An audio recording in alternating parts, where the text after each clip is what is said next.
encuentros del Centro Oro, pero los que no están en el Centro Oro, ¿no? Martín, cuando vos me digas, comienzo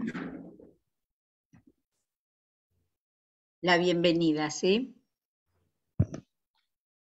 De acuerdo a la cantidad de gente que Ya tengas está. en sala de espera. Bien. Bueno. Ya ahí están admitidos todos, está la transmisión en Facebook y ya está grabándose. Ok, gracias. Así que, bueno. Bueno, muy buenos días a todas y a todos. Gracias por estar aquí hoy. Bueno, yo soy Flavia, representante de la Comisión Científica del Centro Oro, y tenemos el agrado de hacer esta nueva conversación con dos colegas muy queridos por nosotros. Y en este año tan especial, que es el 50 aniversario del Centro Oro. Así que, además de estos eventos y estos acontecimientos que hacemos durante el año, esperemos que los que quieran, todos ustedes, y están invitados a la jornada de fin de año del Centro Oro, que va a ser el sábado 3 de diciembre. Aprovecho para decirles que pueden presentar trabajos o talleres para participar en ella. Y ahora vamos a darles, a presentar, en realidad esta conversación se llama La invención en la clínica psicoanalítica de niños y adolescentes, y para lo cual hemos invitado a Mariela Kier, que es titular del Centro Oro, fue coordinadora del Departamento de Niñez, es docente de la Escuela de Clínica Psicoanalítica de nuestra institución, pasó por el Hospital Tobar García, Ramos Mejía y el Hospital de Clínicas. Fue muchos años directora de asistencia en el Centro Oro y va a presentar en el día de hoy esta temática junto con Carlos Kach, que fue miembro del Centro Oro y que luego lo voy a presentar. Así que les quiero decir algo, a partir de este momento todos los participantes pueden hacer sus comentarios o sus preguntas en el chat general que hay en Zoom. Yo los voy a ir leyendo, ¿sí? Cualquiera sea sus preguntas o comentarios para el momento o para luego. Así que le doy la palabra a Mariela. Muchas gracias, Mariela, por estar acá. No, gracias a vos, Flavia, y a toda la comisión científica por invitarme, por pensar en mí para este encuentro. Bueno, yo escribí algunas de las cosas que pensé, voy a ir haciendo un recorrido de lectura, pero también espero no ser muy rígida y poder luego conversar con todos. Ante todo quería contar que yo hace muchos años supe que iba a ser analista de niños y ahora sé en gran parte que ese deseo fue despertado por las clases que Carlos me dio en la facultad, en ese encuentro azaroso que me permitió descubrir algo que quizás ya estaba en mí.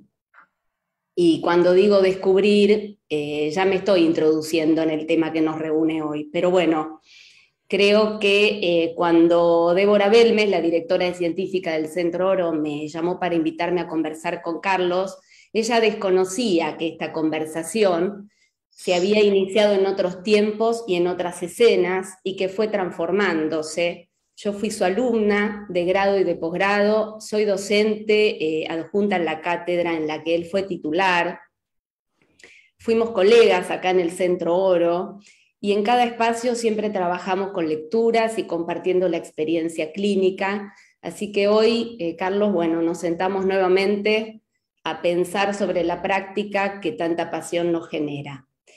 considerando la propuesta del Centro Oro, que este año festeja sus 50 años, la invención, el tiempo y el porvenir, elegimos con Carlos hablar acerca de la invención en la clínica psicoanalítica de niños y adolescentes. Hay mucho que podríamos decir, la verdad que es un título muy amplio. Yo voy a intentar hacer un breve recorrido por los temas que más me convocaron y plantear algunas de las cuestiones que pensamos juntos y que luego seguí pensando yo, para poder ponerlas a conversación con todos. Por algún motivo, creo que gracias a un juego que jugaba con mis padres en la infancia, me gusta empezar por los diccionarios. Busqué la etimología de la palabra invención. Prefijo in, interior, dentro, y venire, algo que asoma o que está llegando, de dentro, de adentro. Del latín inventio, acción y efecto de venir una idea, también acto de inventar. Invenciones en clínica de niños para hacer con el trauma. Atiendo a una niña de 6 años, quien a sus 4 años había sido llevada a un hogar. Me consulta la madre de la familia de apoyo en el hogar. Y Olivia comienza el análisis por enuresis y miedos. Bueno, quiero aclarar, todos sabrán, están modificados todos los datos para resguardo, ¿no? Hay detalles, muchas cosas que la verdad podría comentar, pero lo que quiero hoy contar es que luego de un tiempo de trabajo con ella, el juez y el defensor resuelven que le darán la guarda con miras a adopción a un matrimonio con 3 hijas adultas, jóvenes. En sesión, Olivia había comenzado dibujando con formato de cuento a una princesa rodeada de árboles, con espinas, pidiendo a gritos ayuda, ayuda, y será luego rescatada por un príncipe. Juega a la casita robada, que pasará de implicar un armado de casitas con cartas al juego reglado que lleva ese nombre. Juega al casamiento de Barbie y Ken. Barbie o sus hijitas son robadas por un lobo malo y Ken las rescata. Luego se enamoran y se casan. Habla de sus miedos y detiene su juego al notar que oscureció. Me pide bajar la cortina para poder seguir jugando. Produce asociaciones. Cuando yo era chica y estaba mi mamá, les tenía miedo a las tormentas. Juega a la familia. Todos son papás y mamás y abuelos y tíos. Hay 200.000 hijos. Propongo de a poco empezar a dibujar a cada uno de estos padres, madres, abuelas, hermanos, a ponerles nombre, a unirlos con flechas. Muy entusiasmada me dice, tenemos que averiguar el nombre de mi papá F, refiriéndose a su apellido y al de su papá biológico, su padre biológico, quien no conoce. Inicia la escritura de su cuento Una familia feliz. Había una vez una familia muy buena, pero había un lobo malo que interrumpe su escritura y mirándome como pidiendo permiso me pregunta, ¿te parece si el lobo malo se lleva a la hija? El tiempo transcurre, Olivia se interesa por el juego de la vida. Con su autito lleno de hijos pregunta, ¿cómo hago para poner otro hijo si no hay más lugar? En otra vuelta del mismo juego, en mi turno tiro el dado y obtengo un 5. Avanzo con mi auto los correspondientes casilleros. Llego y al leer en voz alta ambas escuchamos. Un niño te elige como padre sustituto. Y nuevamente su pregunta, ¿qué es un padre sustituto? Es el análisis el que abrirá el juego en juego a las preguntas que sostienen a un sujeto en constitución. En esos tiempos armó una caja donde guardar sus producciones. La misma lleva escrita en su tapa Juguetes recién nacidos de Olivia y Mariela. Lacan en el seminario 8 dice que hay en la manifestación de la transferencia algo creador, que la transferencia aparece como una fuente de ficción en la que el sujeto construye algo. Funciona entonces como superficie de escritura, que se extiende a los espacios, a los juguetes y escenarios, podríamos decir como un modo de inscribir en otro lugar lo que el niño soporta en su cuerpo. Un niño que cuando consultaron no controlaba esfínteres, no registraba su necesidad o ganas de hacerlo, y siempre parecía sorprendido por eso que salía de su cuerpo, Un cuerpo armado con esas rarezas singulares de algunas presentaciones graves en la infancia, comienza en el consultorio a avisarme: me estoy haciendo. Este tema del cuerpo, la ficción y la pérdida y la transferencia me resultan fundamental si vamos a hablar de invención. Vuelvo al recorrido que inicié buscando la etimología de la palabra invención. También en su etimología está ficción, de la cual algo recién hablé, y hallazgo. Cuando leo hallazgo, acto de tomar algo, perdón, de encontrar algo, ese fue un lapsus. Hallar del antiguo fallar y en una de sus raíces del latín aflare, echar aliento hacia algo, olfatear como los animales. Olfatear me remite a algo primitivo, al origen. Olfatear la huella del otro. Justo leí que para Lacan el significante es para borrar la huella. Dice: comienzo a hacerles captar lo que hay de escritura en el asunto del significante de escritura original. Inscripción y borramiento se conjugan. Los psicoanalistas de niños, gracias a este maravilloso invento, a veces agregamos, a veces sustraemos, maniobramos para hacer caer lo dado, damos andamiaje a una respuesta que no termina de ser efectiva, entramos en la escena como un factor que implica que hay que perderse un poco, sostener una ficción que nos incluye, aceptar ser un resto. Así que, como dijo Winnicott, jugar es cosa seria. Y si jugamos a las escondidas, me propone un puber luego de varios años de análisis. Acepto intrigada, tengo un consultorio de un ambiente, una pregunta empieza a asomar dentro mío: ¿de qué se va a tratar este juego? De escondernos, de encontrarlo, de que me encuentre. Bueno, se las hago más cortas, fuimos alternándonos, delimité el campo de juego, no se puede salir del consultorio, pasamos varias sesiones jugando, una de esas veces al tener que buscarlo no lo encuentro. Fueron segundos, algo de lo siniestro me invadió, como que no estaba, me desesperé, lo llamé por su nombre gritando con evidente desesperación, y asoma muy sorprendido del balcón, que aclaro que sí estaba permitido como espacio porque yo tengo seguridad en el balcón, o sea que no hay ningún riesgo. Y al verme la cara me pregunta: ¿qué te pasa? A lo largo de los años que siguió su análisis, vuelve cada tanto a ese momento que fue el comienzo del fin de muchas conductas extrañas concernientes al armado del cuerpo que lo acompañaban desde la primera infancia. ¿Te acordás cuando te angustiaste porque no me encontrabas? ¿Qué te pasó? Es una hermosa pregunta, ¿puedes perderme? Que permitió que se ubique algo de un lugar del cual partir. Inicio de una nueva partida. Algo nuevo aparece y me pregunto con Winnicott: ¿viene a la zona de encuentro ahí, justo ahí, cuando estaba por crearlo?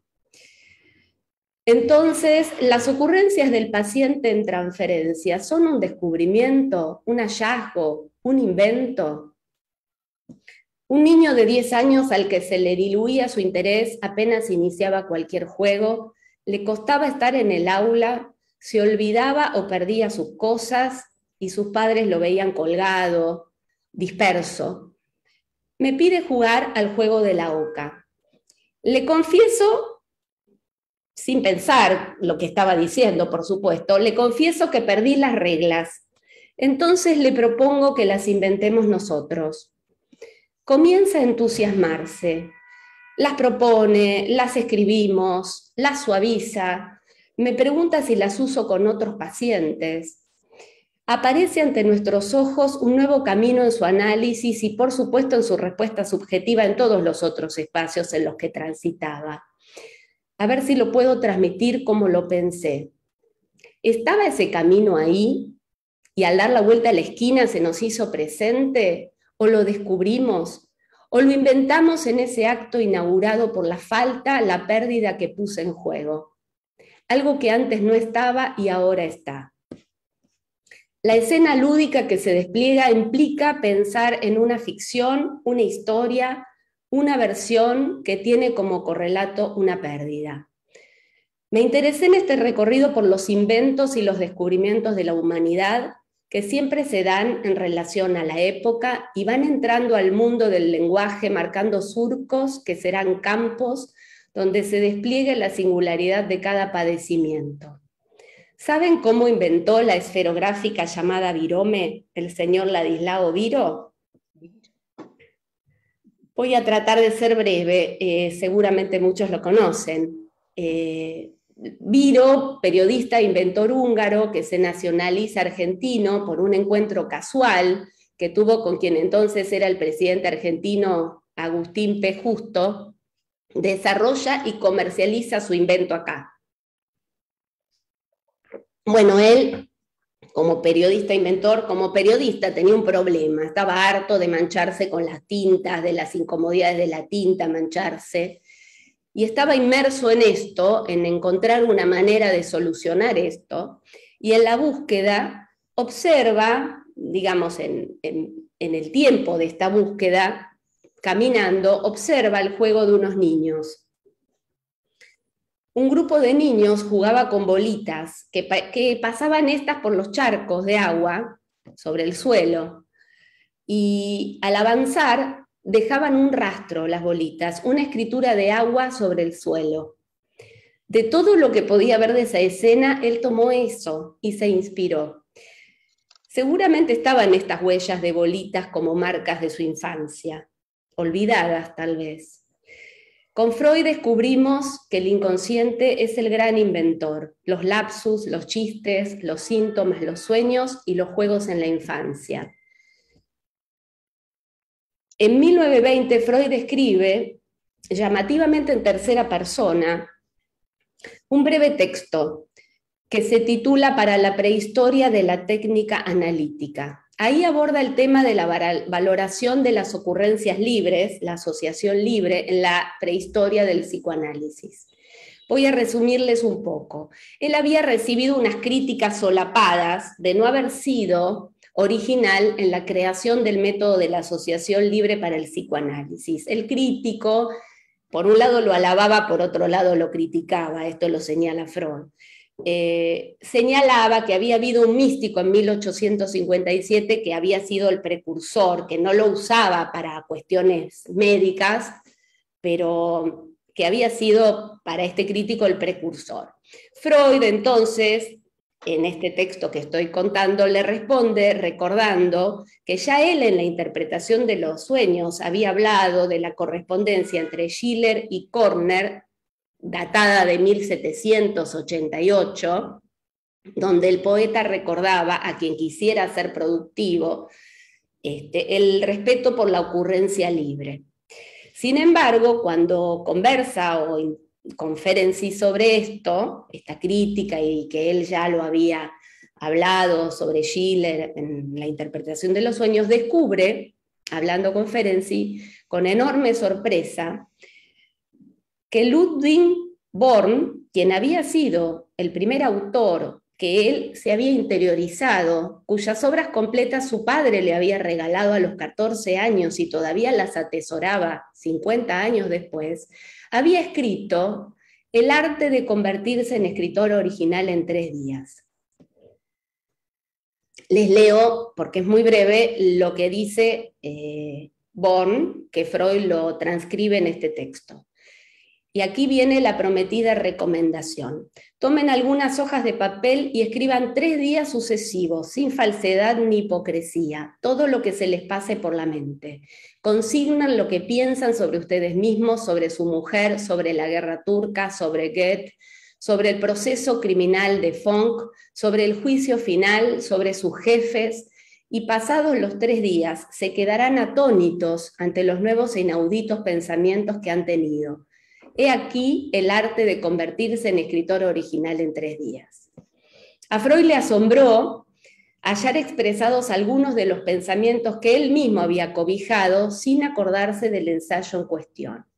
Y entre varias cosas interesantes dice, y aquí es lo que quería compartir con ustedes hoy, Él dice, no nos parece imposible que esta referencia acaso pusiera en descubierto esa cuota de criptomnesia que en tantos casos es lícito suponer detrás de una aparente originalidad. O sea, sería un recuerdo encriptado, no me parece un recuerdo encubridor. Está oculto en una cripta, perdido en el olvido, de modo tal que no se puede llegar a saber de él a través de la traducción o a través de la asociación. No se tiene la clave con qué leer ese código. Entonces, creo, se me ocurre que hay que inventar. Y para concluir, les cuento que según los inventores, para que un invento se considere tal, tiene que ser patentado. Y pienso entonces que para nosotros los analistas el tiempo de darle el marco legal, el tiempo de la escritura, el tiempo del reconocimiento de los otros. Bueno, creo que con esto dije un poco lo que venía pensando y dejo para que conversemos después las ideas y las preguntas que puedan surgir. Bueno, muchas gracias, Mariela. Muy, muy interesante tu planteo y muy interesante para abrir. Bueno, voy a presentar a Carlos. Carlos es un amigo muy querido del Centro Oro. Recién antes recordaba que estuvo 21 años en el Centro Oro, que es bastante. Bueno, Carlos es doctor en psicología en la Universidad de Buenos Aires, es ex profesor de la UBA, es autor de un libro que se llama Síntomas en los niños, neurosis infantil y neurosis de angustia. Docente de posgrado en la Universidad de Buenos Aires, en la Universidad de La Plata, en la Universidad de Tucumán y Rosario. Es miembro de APA. Y bueno, y le doy la palabra. Bueno, buenos días, buenas tardes a todos. Bueno, me siento honrado con esta invitación al Centro Oro.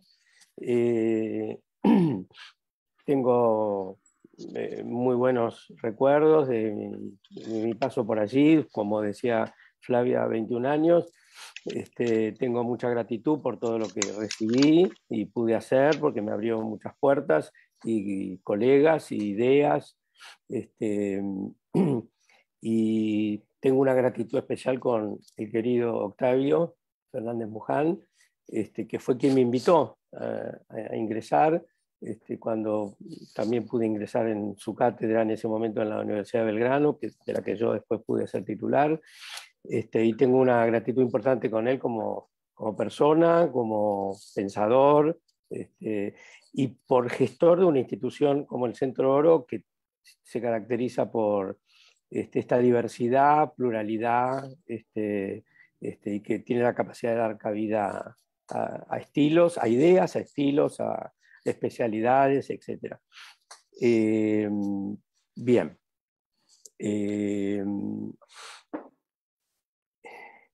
Para enmarcar, me gustó tomar la idea de invención, porque es el tema del año, en el festejo de los 50 años, porque la tomé porque dije, bueno, puede ser un estímulo para pensar en nuestro trabajo, específicamente en el trabajo analítico. Quiero dar 2 o 3 parámetros con los que yo pienso el trabajo analítico, la clínica analítica, que son 2 ideas que son muy conocidas, pero las quiero explicitar, que es el paradigma de la complejidad de Edgar Morin y la idea del pluralismo. El paradigma de la complejidad no lo voy a desarrollar, pero yo creo que es una idea que permite pensar el psiquismo como complejidad, el inconsciente como complejidad, ¿sí? Esto quiere decir que no está formado, lo que es inconsciente y el psiquismo no está hecho de una sola materia, sino que está hecho de diversas materialidades. El sujeto es un concepto complejo también, y la posición del analista también es compleja en la diversidad de recursos que tiene en sus manos, ¿sí?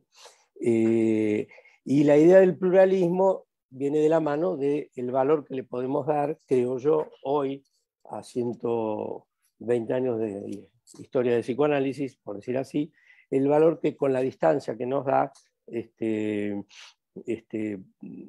poder sopesar las ideas y escuelas que han recorrido el psicoanálisis, y que, como todos sabemos, uno de los riesgos y no solo de los riesgos, sino de las cosas que han ocurrido en cuanto a dogmatismos que han tenido productividad, pero al mismo tiempo han cerrado en muchos aspectos las aperturas. Y tenemos la suerte, por ser contemporáneos, de poder ver esa historia a distancia, y tomar lo útil de cada experiencia y lo valioso de cada una de las experiencias de los teóricos más importantes, que han abierto la práctica analítica a muchos campos, y en ese sentido hasta podemos decir que han creado, inventado nuevas formas de abordar y pensar de lo que fue el inicio freudiano.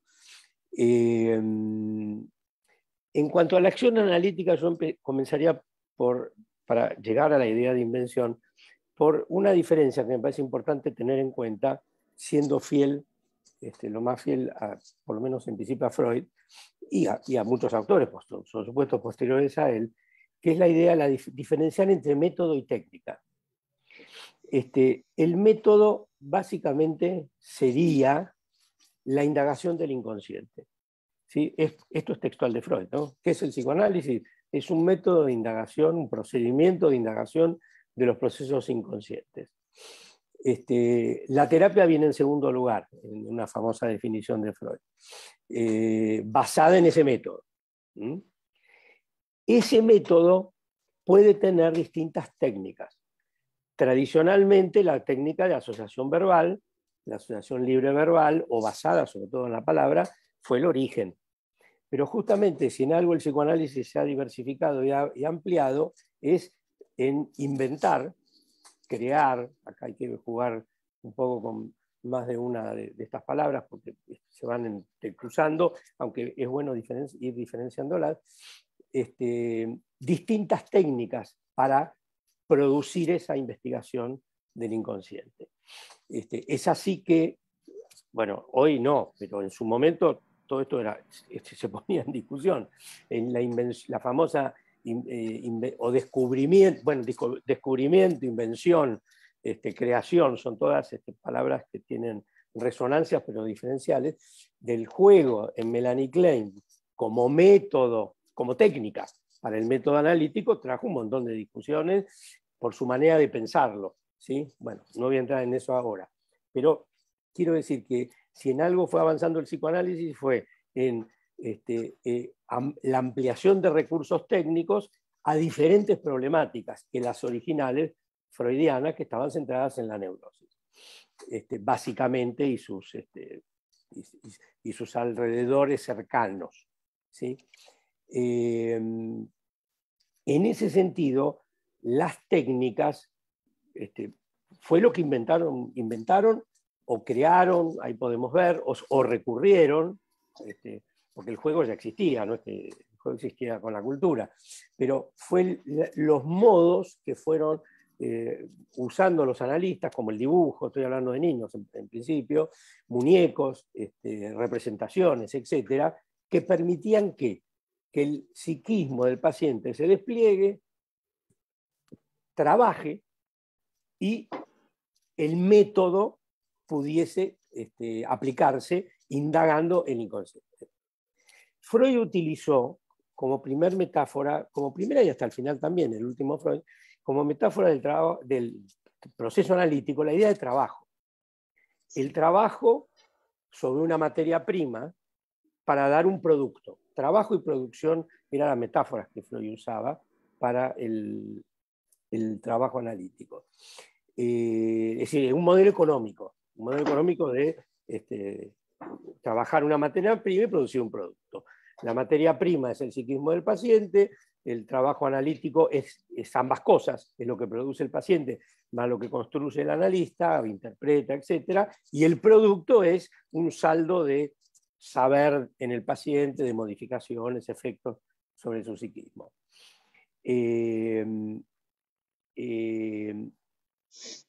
Lo que ocurre es que a medida que el psicoanálisis se va desarrollando, ese método que estaba muy centrado en lo verbal, en la producción verbal, aunque Freud descubre más cosas que lo verbal, y voy a hablar de eso, va ampliando, va necesitando recurrir a otras técnicas, como por ejemplo, en términos amplios, la técnica del juego, o las técnicas, digo de juego en términos amplios, porque cuando hablo de juego no hablo solo pensando en niños, hablo pensando en adolescentes y en adultos también. La asociación libre verbal es el método tradicional, la regla fundamental, pero Freud descubre que no es el único material con el que trabajamos. También trabajamos con las compulsiones de repetición. Y eso no es asociación libre. O sea que lo que el paciente produce en análisis, produce y trabaja, no es meramente la asociación libre verbal. Es muy importante tener en cuenta el valor que va a tomar la compulsión de repetición, que es un material de distinta cualidad, calidad del inconsciente, del psiquismo, que el de la asociación libre verbal. Es decir, una forma de material donde por lo que se caracteriza justamente no es por la producción creativa y diversificada, como mostraba muy bien Mariela, que es una de las fuentes, sino por la producción de lo mismo, que es, aunque con pequeñas diferencias, el eterno retorno del igual.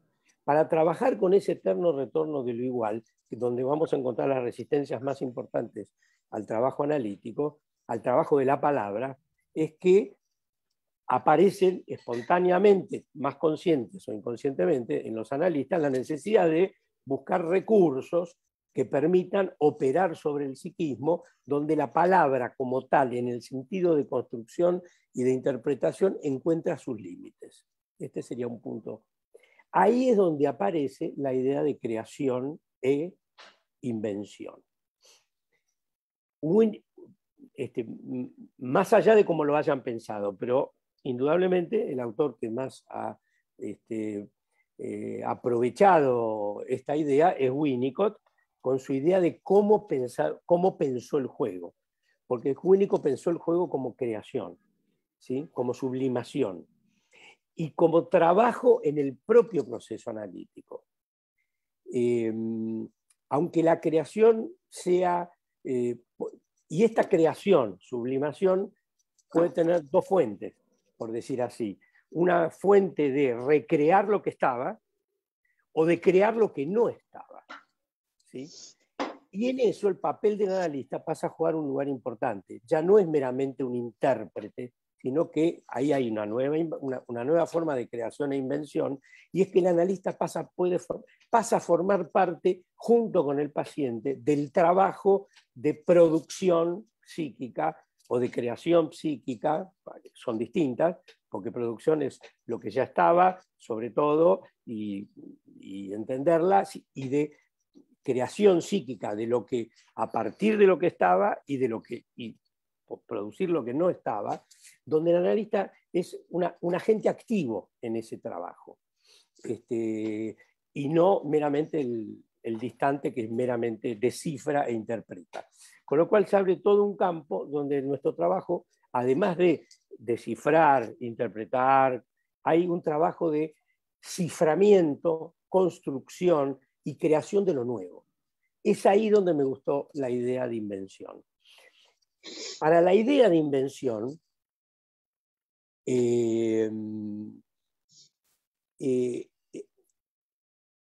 tenemos que tener una disponibilidad de lo que yo llamaría, estoy usando una idea, no es ninguna novedad, el valor que tiene la improvisación. pero no la improvisación a tontas y locas. Si pensamos un poco todos en qué es nuestro trabajo, improvisamos siempre. No tenemos una guía de pasos a seguir. Aunque no lo creamos, estamos improvisando. Podemos sentirnos más libres al hacerlo o menos, o mucho más agarrados a las técnicas y enclaustrados, por decir así. Pero la improvisación es absolutamente parte de nuestro trabajo, porque no sabemos lo que va a pasar en cada sesión, ni en cada momento, ni cómo va a responder un paciente a lo que hacemos. Ahora, para poder improvisar, hay que saber mucho y poner entre paréntesis lo mucho que sabemos. No es una improvisación a tontas y a locas. Los músicos de jazz, que es uno de mis gustos musicales, que justamente se caracterizan por improvisar, no improvisan a tontas y locas. Hay que saber mucho para poder improvisar, para poder usar y suspender el saber. En ese sentido, la complejidad y la pluralidad de ideas es un tesoro que tenemos, pero que hay que poder disponerlo improvisadamente y donde nuestra subjetividad, vamos a decir así, nuestra escucha en la posición analítica se abre a diversas, digamos, se nos abren diversas fuentes de nuestra recepción, que va tanto desde el escuchar, ver, percibir, sentir, captar. Debemos estar abiertos a eso para recoger del sujeto no solo lo que esperamos encontrar o lo que nos dice la teoría, sino justamente aquello que, porque eso lo vamos a encontrar, no es que no. Eso estoy dando un paso más para dar el paso de la invención, sino en pequeños trozos de real, como tengo esta referencia de una de mis maestras, de mi maestra en Lacan, que fue Diana Rabinovich, pequeños trozos de real que Lacan cita en el seminario 21, donde realmente hay que inventar, y son trozos de verdad que están en pequeños detalles, ¿sí? No solo están los bloques de ideas que el inconsciente nos transmite, sino hay mucho de pequeños detalles o pequeñas cosas que tenemos que recogerlas y construir con eso. Les voy a dar un pequeño ejemplo de mi experiencia, que recordaba mientras preparaba esto. Hay un pacientito que yo atiendo grave, claro, porque esto avanza a medida que nos enfrentamos con situaciones más graves de los pacientes, o con situaciones traumáticas vividas o sentidas, ¿sí? Efectivamente vividas o lo traumático propio del vivencial inconsciente. Un chiquito que había sido abusado por su papá hasta los 5 años, y los primeros años que yo lo atendía era realmente un chico desorganizado, con dificultades para aprender a leer y escribir. Era un caos. Las sesiones eran realmente un caos y era lo que él tenía que mostrar. Y yo tenía que esperar que el caos, recibir su caos. Esa era la primera tarea analítica que yo tenía que hacer, más que interpretar y entender, sino recibirlo y contenerlo. Acá ven, ya hay más nuevas ideas para pensar el trabajo analítico y que le demos a Winnicott.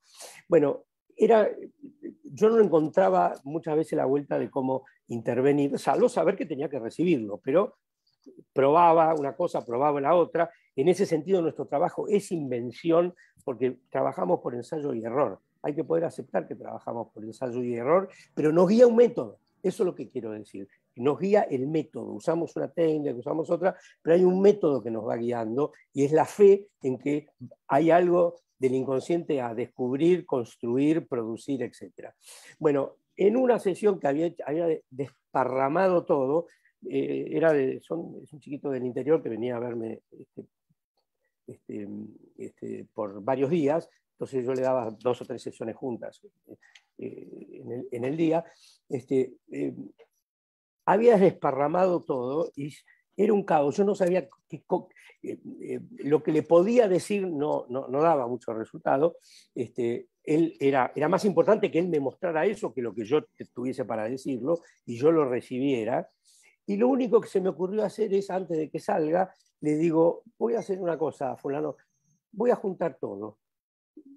Y yo tomé la caja de donde estaban los juguetes que le había usado, independientemente, yo no trabajo en caja de juego, pero era una caja donde había muchas cosas, y recogí todos los pedazos de él, porque eran sus pedazos en definitiva, su ser desparramado, lo recogí, lo junté tranquilamente, él no me ayudó, yo lo hice tranquilamente, ¿no? Y guardé la caja y lo despedí de la sesión. Yo sé que a partir de eso, lentamente empezó a cambiar el curso del análisis. Empezó a haber una nueva producción, un nuevo trabajo. Fue un efecto que me salió del alma. Puedo aceptar que vi tanto despelote en el consultorio, que esto es un lío, ¿cómo hago con todo esto? Pero dije, mientras lo estaba recogiendo me di cuenta que estaba haciendo algo por él. Estaba haciendo algo, decir, yo estoy aquí para recoger tus trozos y juntarlos y vamos a tratar de armarte internamente. Armar tu self, tu ser, tu narcisismo, tu ser. Yo diría que está tan así fragmentado. Ese trabajo, que es un ejemplo donde yo hago algo con él, por él, es un trabajo que es lo que anticipaba antes, del entre. El entre a mí me parece fundamental hoy, y esto es una idea que le debemos a Winnicott, que la ha desarrollado en particular André Green, y a mí me parece muy útil, el entre como una zona de procesos creativos, inventivos, no quiero entrar en más detalles, pero por ahí las preguntas las podemos hacer, donde entre los dos, entre paciente y analista, se produce una verdad que se construye, que no surge iluminadamente, palabras de Green, la verdad no surge como iluminada, sino que surge como fruto de un trabajo arduo, de una noche tempestuosa con relámpagos y truenos. Es decir, si en un extremo tenemos que la revelación del inconsciente es una idea iluminante, que es lo que apasionó al psicoanálisis en sus primeros años, bueno, con las pacientes difíciles y aún con pacientes neuróticos, en situaciones mucho más agudas o más donde predomina el sufrimiento, y todos los pacientes no se enfrentan con eso, justamente hay que construir esas verdades soportándole la noche encapotada y inventando y armando con pequeños trozos algo que no estaba, vamos a decir así, que no es de la nada, podría ser que salga de la nada, como la creación ex nihilo, o que sea una invención de un saber que vale solo para ese paciente. En ese sentido, la invención abre un nuevo saber, y no es meramente la aplicación de un saber. Es un modo, para decírselos en lacaniano, que me parece que está bien, es un modo de hacer con la tiqué. Con el automatón hay repetición, sí, está bien, pero la tiqué nos enfrenta con la tiqué en Lacan, ¿sí? El retorno en lo real, el retorno del objeto en acto, nos enfrenta con tener que ahí inventar, crear, etc. Vamos a dejarlo abierto si quieren con las preguntas. Pero de eso se trata. Y eso no está previsto en ningún manual ni en ningún recetario. Está previsto en nuestra disposición y en nuestra formación, y saber usarla y captarla en los momentos oportunos, inclusive en pequeños trozos, con los que hay que hacer algo, que es descubrimiento, es invención, es creación, en fin. Lo dejo abierto porque hacemos un poco de todo en eso. Creo que eso es lo que quiero señalar. Ahí es donde me gusta la idea de invención, y yo que me dedico mucho también a niños y adolescentes, es la vía donde he encontrado la mayor eficacia, eficacia para que haya trabajo analítico, ¿sí? Para que haya producción psíquica y salir y salirse de esquemas técnicos que lo único que hacen es dogmatizar nuestra manera de pensar. Pero para eso hay que tener una disponibilidad abierta al otro que escuchamos, con todo lo que eso implica, porque no es fácil escuchar el sufrimiento de pacientes que no encuentran salidas, que están en laberintos, y que requiere paciencia y tiempo y abnegación, como decía Freud, soportar las transferencias. ¿Sí? Bueno, paro acá. Gracias. Bueno, muchísimas gracias, Carlos. Entramos entre lo de Carlos y Mariela, entramos efectivamente en el paradigma de complejidades, porque son temas, bueno, que nos atañen y nos tocan mucho, esto del encuentro entre paciente y terapeuta y lo que surge de ahí o lo que pueda surgir de ahí. Bueno, dejamos abierto entonces a las preguntas, por favor, pueden participar.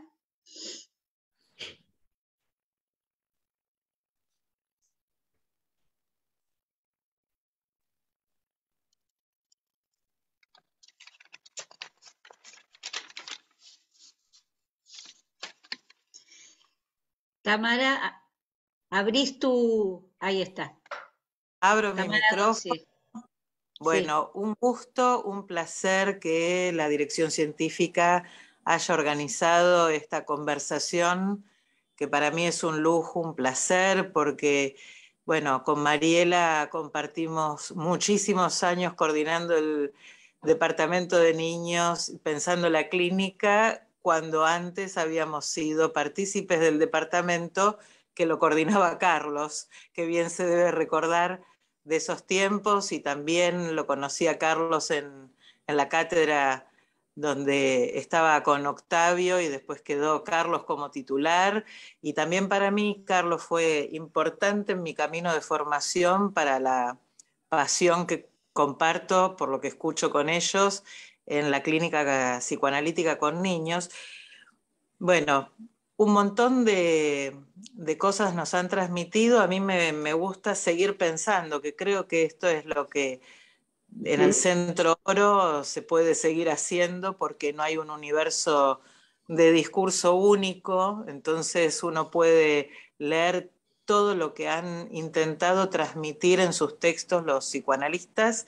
Creo que eso es lo que yo aprendí de Carlos cuando hice el posgrado con él, que todos los analistas de niños tienen esta particularidad de que decidieron dejar por escrito algo de esto que fue su creación, ¿no? Porque más allá de qué lado del psicoanálisis cada uno se fue ubicando, cada uno toma, y yo tomo la metáfora de Carlos con este niño, yo voy poniendo en mi cajón, digamos, en los estantes de mi biblioteca, distintas transmisiones de Winnicott, de Klein. Yo ahora estoy revisando un montón a Arminda Verasturi, una psicoanalista argentina que abrió camino, sin lugar a dudas, y que no retrocedieron a pensar. Me gustó esto que dijiste, Carlos, esta distinción entre método y técnica, recordarla, y este hacer con la Tige, ¿no? Que Freud la menciona, la Tige, en Dinámica de la Transferencia, que es un texto, digamos, siempre de referencia. Así que bueno, digamos, este hacer con la Tige no podría ser repetir ningún texto, ni ningún hacer de otro. Son haceres que nos transmiten los psicoanalistas que escribieron para dar como crédito a lo que uno pueda en ese momento armar con el paciente y no tener miedo, como diría Mariela, de tener miedo. Me quedé con lo que vos comentaste, Mariela, cuando el nene te dice, me estoy haciendo, uno dice, bueno, quiere decir me estoy haciendo pis, pero mientras quiere decir eso, dice mucho más, porque en el análisis con un niño, uno asiste a esto que decía Carlos, ¿no? De que se va haciendo, va siendo. No es fácil transmitir esto, y me parece que esto es lo que ustedes hoy están transmitiendo, ¿no? Como la apuesta de un analista con un niño y con un adolescente, ¿no? Que parece que hay mucho transcurrido, pero hay mucho también que hay que hacer a veces para hacer. Yo les agradezco, y bueno, por ahí si quieren comentar algo más, escucho.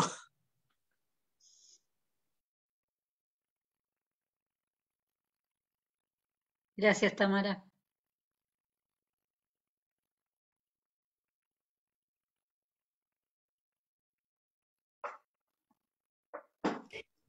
A mí lo que me... ¿Se escucha lo que digo? Sí. A mí lo que me interesaba, tomé esas pequeñas viñetas porque me parecía que, bueno, por supuesto me vinieron solas, ¿no? No son actuales en verdad, pero son esos momentos donde algo del soportar estar perdido, como decía Carlos, ¿no? De ese saber que uno sabe que cuenta en algún lado, porque me la paso leyendo, me la paso conversando, haciendo grupos, sufriendo para preparar estos encuentros y demás. Y sin embargo, en el momento que uno está jugado, ¿no? O no, hay un niño que no juega, pero digo, cuando estamos ahí, aparece la posibilidad de que algo surja si uno está dispuesto, como dice Carlos. Y me parece que esos fueron momentos donde el poder soportar, por ejemplo, de ese niño mucho tiempo de que se haga sin estar haciéndose, ¿no?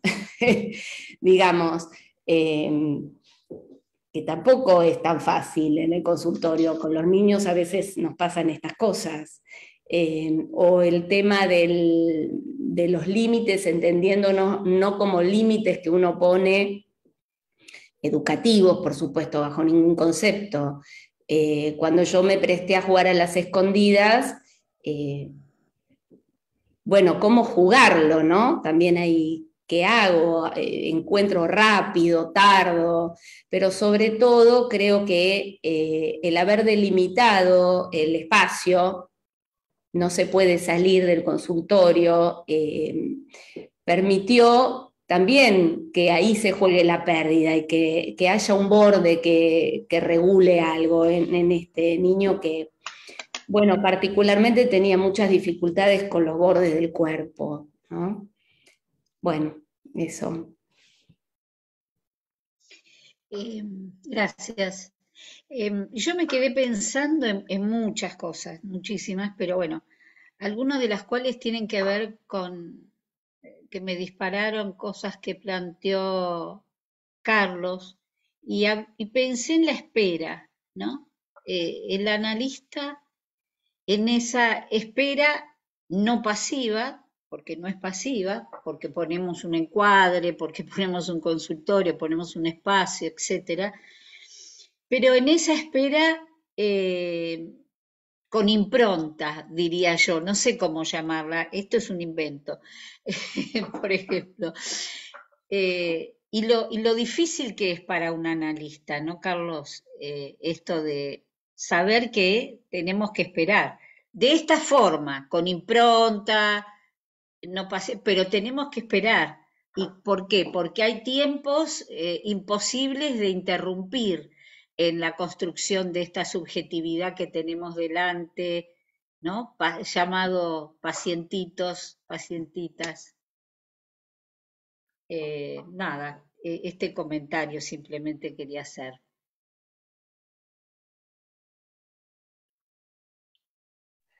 Yo quisiera tomar algo de esto, pero hay alguien que veo que pidió hablar, así que... Sí, Marcelo. Dale la palabra. Marcelo. Tenés tu micrófono apagado. Una de las muchas fronteras nuevas que uno incorpora con la tecnología. Bueno, en primer lugar agradecerles tanto a Carlos como a Tamara. A Carlos lo he escuchado, no lo conozco personalmente, lo he escuchado en algunas actividades. Con Tamara también tenía el enorme placer de verla día a día, frecuentemente, semanalmente, y con Mariela no. Con Mariela compartimos mucho tiempo y muchas horas de pensar.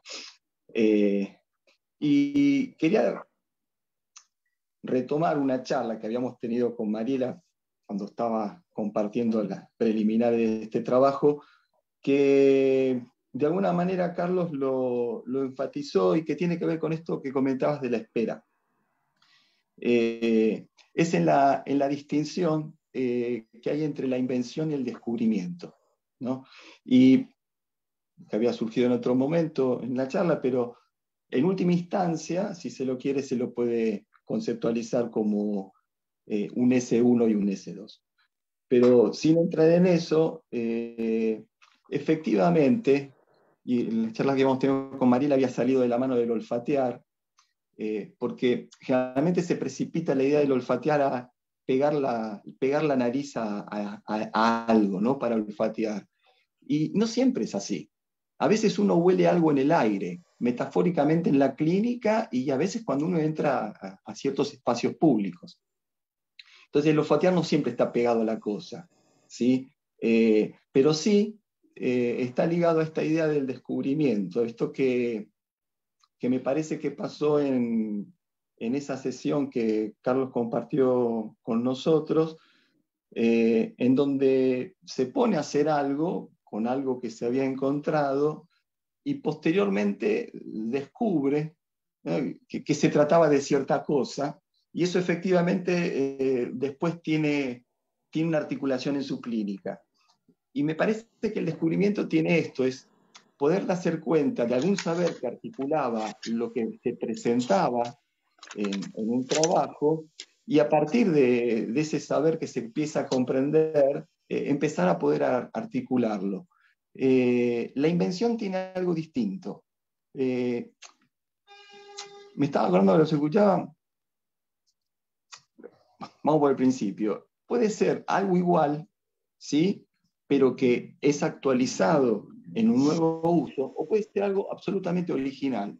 2001, una odisea del espacio, una de las primeras escenas está, bueno, en principio un mono, porque lo que utilizan en la actuación es un mono, un simio agarrando un hueso, que un hueso sirve para, un fémur sirve para el soporte de un cuerpo, ¿no? Y justamente, que es lo mismo, pero un nuevo uso, se lo transforma en garrote, inventa el garrote para darle por la cabeza al prójimo.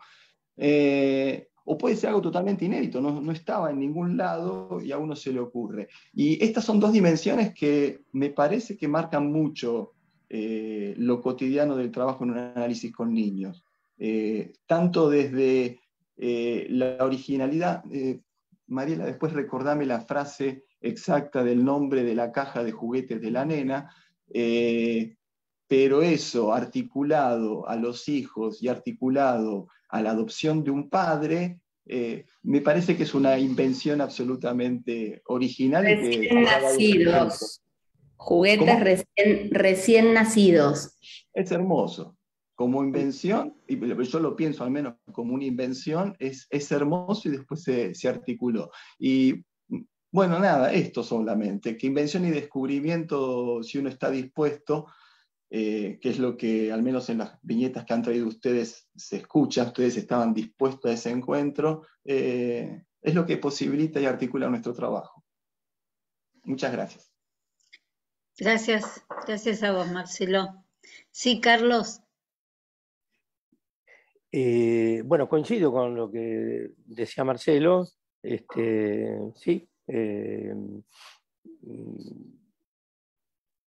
da para algunas vueltas más, pero estoy de acuerdo, sí.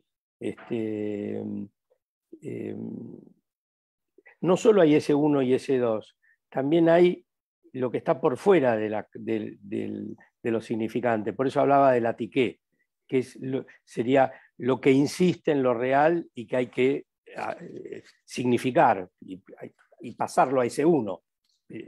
O sea que tenemos esa otra dimensión inclusive, ¿sí? De lo no ligado a lo ligado, y a lo encadenado, si podemos decirlo así, para tomarlo en esos términos.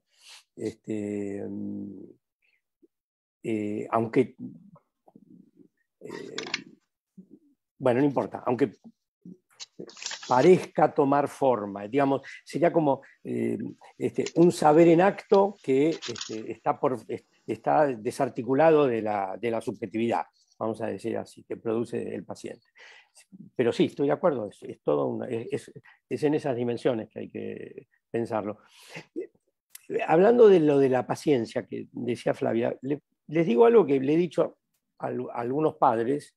Esa es otra invención, otra extensión del método, que es los modos de incluir la familia en el trabajo con niños, en la historia. Yo no lo toqué porque me estuve centrando en el dispositivo analítico con niños, que es lo más clásico, pero si algo avanzado en el trabajo analítico es en cómo incluir el mundo familiar, porque el niño no está en el aire.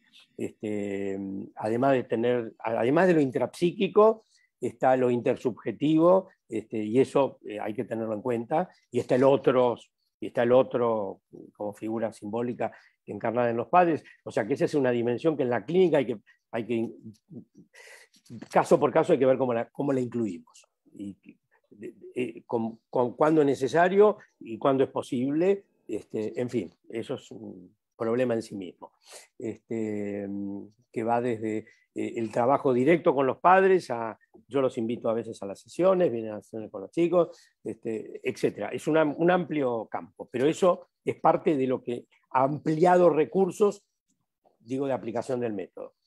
Pero hablando de la paciencia, recuerdo a un paciente actual y alguno otro, un puber grave, no porque sea un psicótico, pero con muchos problemas comportamentales y dificultades en la relación con los padres, dificultades con la vida social, el estudio, etc. Yo le dije a los padres, después de conocerlo un tiempo, tener las primeras sesiones, a los no sé cuántos meses, los padres me venían con sus angustias de lo que pasaba en la vida con él, y yo les dije, miren, estamos en una época de efervescencia puberal y tenemos toda la adolescencia por delante. Bueno, estén preparados para que este trabajo que yo voy a hacer o estoy iniciando, toda esta etapa tienen que estar preparados, porque lo que hay que hacer es pilotear. Imagínense que todo el trayecto que hacemos es pilotear en una tormenta. A veces tendremos un volar más automático, pero a veces tendremos tormentas, a veces tendremos esto, lo otro, pero acá hay que pilotear. No esperen que esto tenga soluciones ni siquiera escalonadas, van a ir ocurriendo, pero estén preparados para un trabajo de pilotaje. Y realmente el trabajo me lo ha confirmado, que hay que seguir piloteándolo. Parte de la espera es esa, es porque no solo está la espera de lo que se produce, sobre todo con chicos y adolescentes, pero con pacientes adultos también, pero la espera de lo que se produce, sino la vida del paciente, que crece, que tiene nuevas experiencias, que se le abre. O sea que el pilotear es pilotear muchas cosas y nuevas experiencias que va teniendo un chico. Entonces, en ese sentido no me gusta la palabra exactamente acompañamiento, pero es una forma de acompañamiento en la vida, o de seguirlo, porque tenemos que trabajar con lo nuevo que va viviendo y surgiendo de él, que es un enigma. Sí. Tienen que descubrirlo, le he dicho a algunos padres de adolescentes. Todavía no lo conocen, no lo han descubierto. Hay que descubrir quién es, porque ni él sabe quién es. Se está descubriendo a sí mismo. ¿Sí? Hay algo que es, pero hay algo que se va a construir. Bueno, eso es parte de la espera en estos casos, y eso hay que tenerlo presente, ¿no? Gracias. Débora, vos habías pedido la palabra, después Tamara. Sí, en realidad estaba un poco más enganchada con lo de Marcelo, lo anterior, pero que venía pensando en lo que en ambas presentaciones dieron lugar, que tiene que ver con este juego permanente, ¿no? De estar jugado, como decía Mariela, pero que me pareció muy claro cuando lo marcaste vos, Carlos, con esta cuestión entre la repetición y la variación, ¿no? La variación sería la inclusión de lo novedoso, lo nuevo, una nueva cadena, una nueva posibilidad, pero que se da de manera permanente, no es que una u otra, sino en términos de la complejidad es una y otra.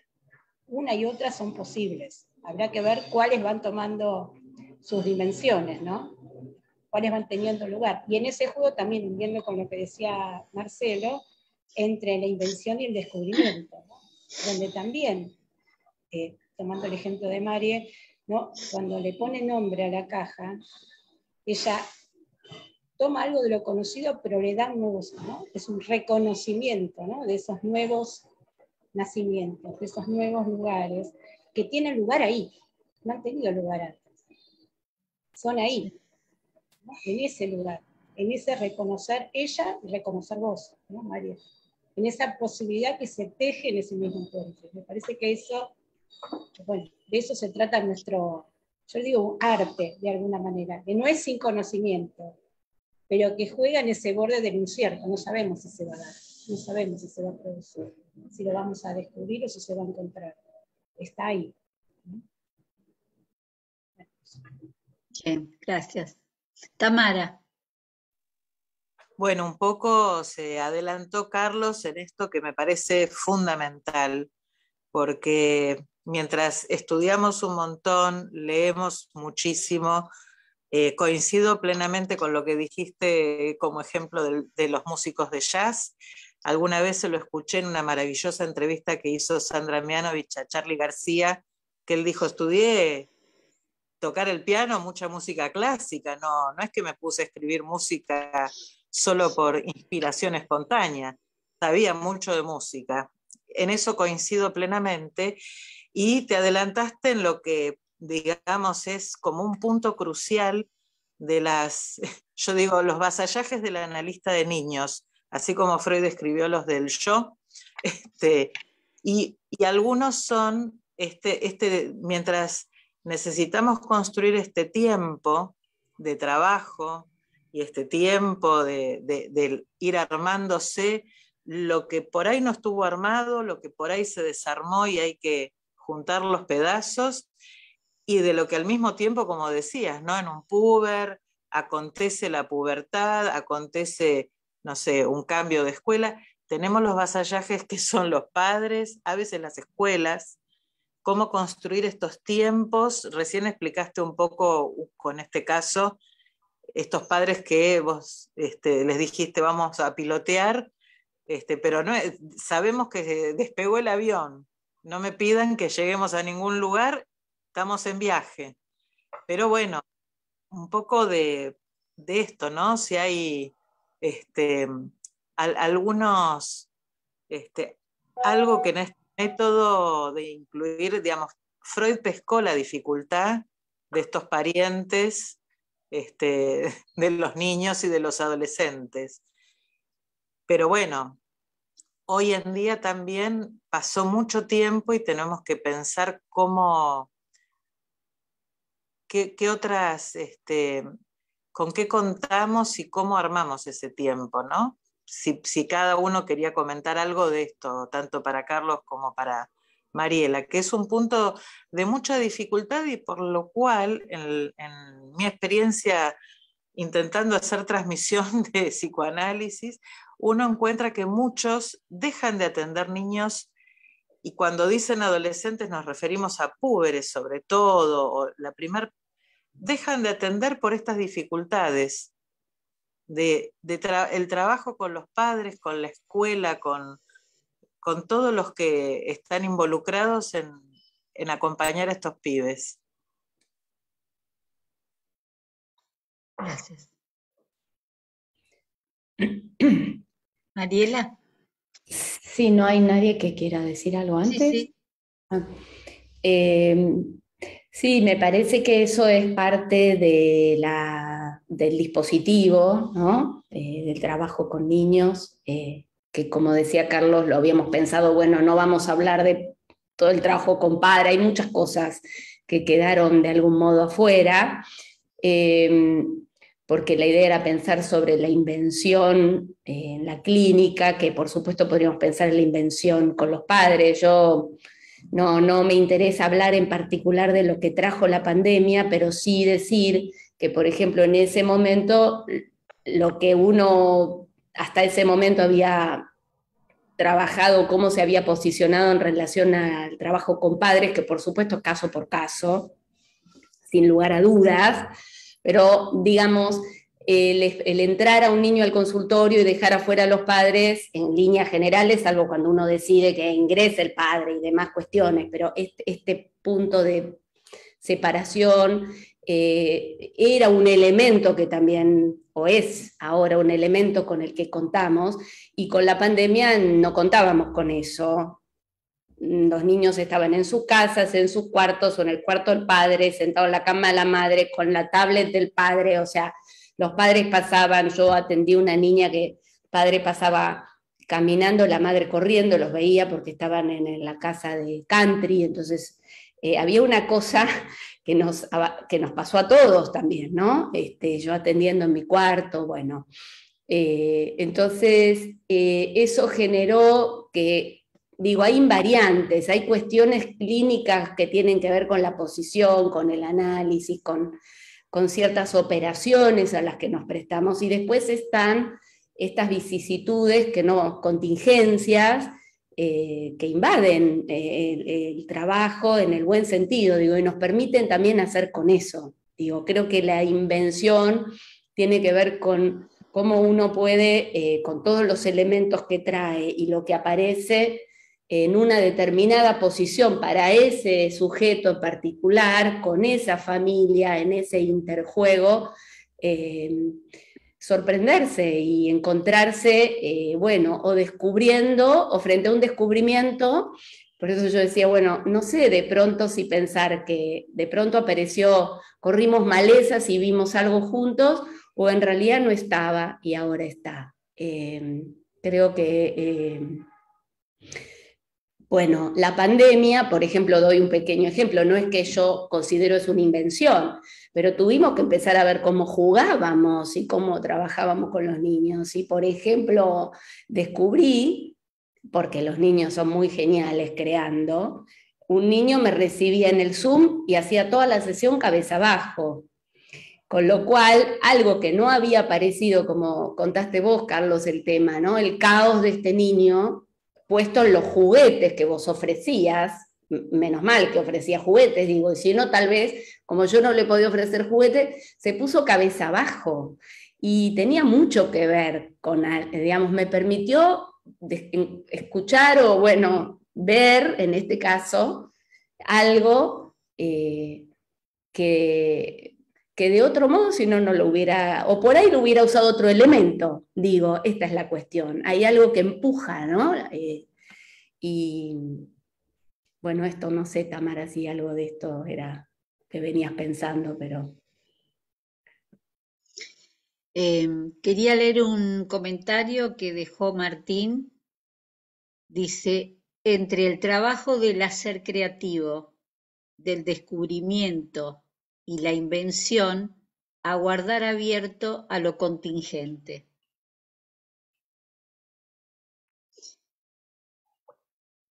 ¿Ibas a intervenir, Carlos? Sí, algo, un poquito. Está muy bien esa última, sí, frase. Está muy sí. bien. Sintetiza bastante lo que venimos hablando. Exactamente, sí, porque sí, la improvisación es eso, es también sobre lo contingente que vaya ocurriendo. Cuando yo hablo de la complejidad y decía que también la posición del analista tiene complejidad, me refería, bueno, a todo lo que están hablando, que actuamos en un abanico de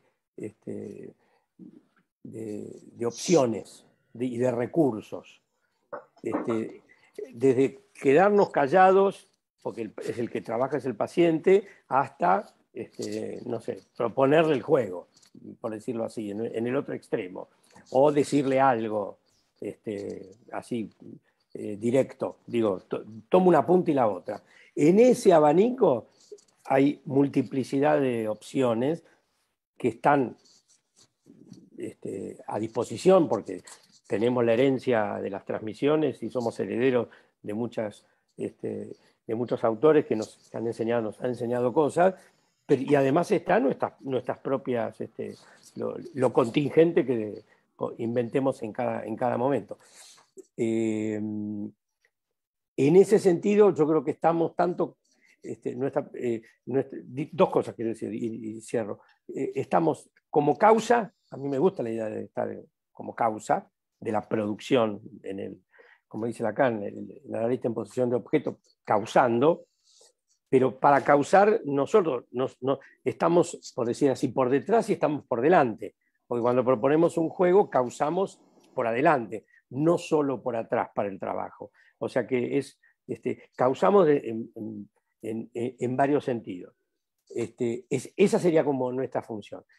Ahora, eso, en ese abanico que va, por eso digo, en todo el espectro, que incluye, por supuesto, revelaciones de verdad y construcciones de verdad, desde ya, y que las que produzca el paciente, eso es influir sobre los pacientes.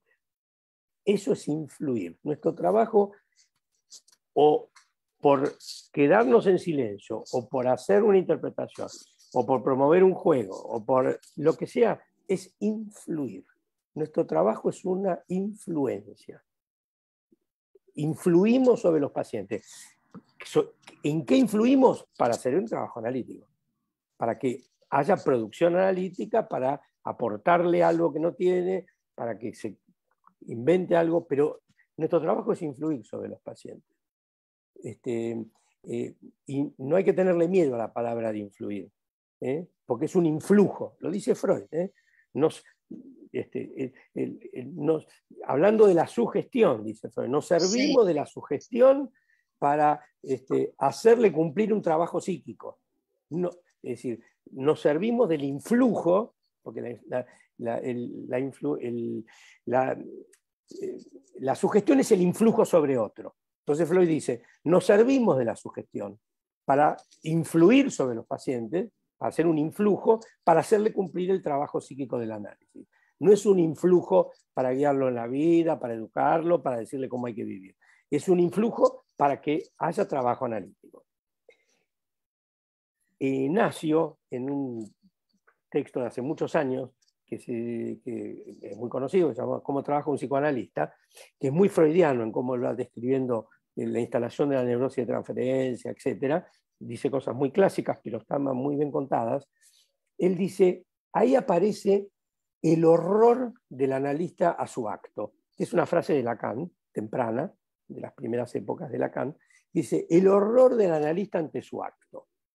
Y él lo toma, y lo toma muy bien, Ignacio, diciendo, el analista empezamos a tener el horror, dice horror el embarazo, ¿sí? De sentir que lo que vamos a hacer cuando intervenimos sobre el paciente es empezar a influir en la vida del paciente.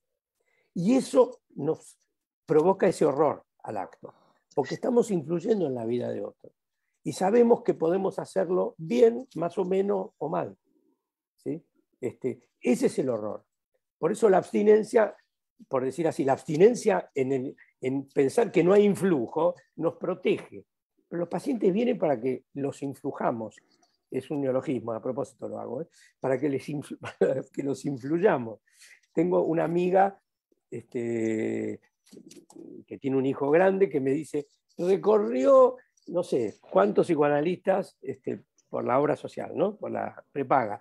Y nadie me dice nada, dice el pibe de 22 años, que medio geniecito así de conocimientos lógico-matemáticos, y sabe. Dice, y no me hablan, no me explican, no me dicen nada. Yo hablo y no me dicen una palabra. Bueno, me pidió una derivación y la novedad era que había encontrado un analista que le hablaba, que le decía algo de lo que le escuchaba, ¿sí?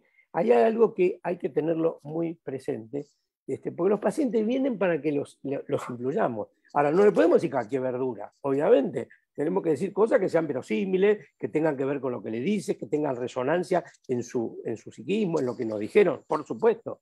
Esa es nuestra pericia, nuestro arte o nuestra ciencia, nuestra disciplina, bueno, tiene un poco de todo. Pero eso es lo que hacemos con los pacientes, influimos. Quedarnos callados es una forma de influir. Cuando se discutió el tema de la abstinencia en la transferencia, en los años 50, se revisó el tema de la transferencia. Ida Malcapín era una analista que se ocupó de eso, está publicado. Ella decía que la abstinencia del analista, el silencio, generaba en el paciente una especie de abandono de la presencia del objeto. El demasiado silencio del analista provocaba una vivencia de, porque ya estaban dando la importancia a la cuestión del objeto en la vida psíquica, que no era todo intrapsíquico, pero ella daba ese fenómeno que seguramente en algunos pacientes tiene más efectos y en otros menos, pero que era vivida ese silencio como una no cercanía del objeto que actualizaba algo de su propia historia, obviamente. Y por supuesto, hay pacientes que necesitan más de esto o necesitan menos. Lo que yo quiero decir es que no nos salimos de influir. No podemos no influir. A veces hay que callarse la boca y esperar, a veces hay que preguntar, a veces hay que decir, en fin. Por eso digo, esta es la complejidad que yo encuentro en nuestro trabajo y es de acuerdo a las contingencias, como decía muy bien Martínez, el que escribió esto, ¿no? Sí, Martín. Sí, bueno, quería puntuar esta cosa que me parecía... Bueno, tenemos que ir cerrando. Si alguien quiere participar, nos quedan 2 minutitos. Hola. Hola, Susana. Sí, bueno, primero quería saludar a Carlos, que hace muchos años que no nos vemos. Qué alegría verte y escucharte, y a Mariela, que no hace tanto, pero la pandemia hizo que no nos viéramos mucho. La verdad que es un gusto escucharlos y bueno, coincido muchísimo con la forma de pensar la clínica. Nada, pero ya vamos cerrando, pero me gustaba tomar esta idea de la complejidad en relación al lugar del analista. Yo suelo hablar de la implicación del analista como un analista abstinente, pero no neutral, digamos, ¿no? Donde la subjetividad del analista entra en juego, y mejor saberlo que no saberlo, digamos, ¿no? Y que tal vez la diferencia está entre implicación e involucración. Me parece que cuando uno se involucra es en el momento en que no se da cuenta que está implicado, ¿no?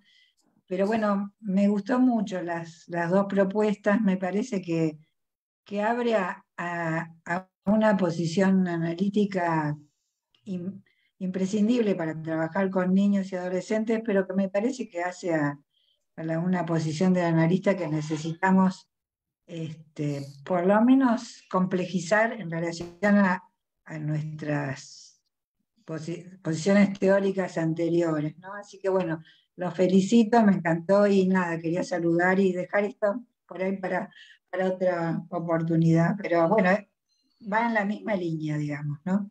Bueno, la seguimos, Susana, para las próximas conversaciones. En la jornada la seguimos. Ahí está, dale, María, la seguimos. Sí. Bueno, la verdad que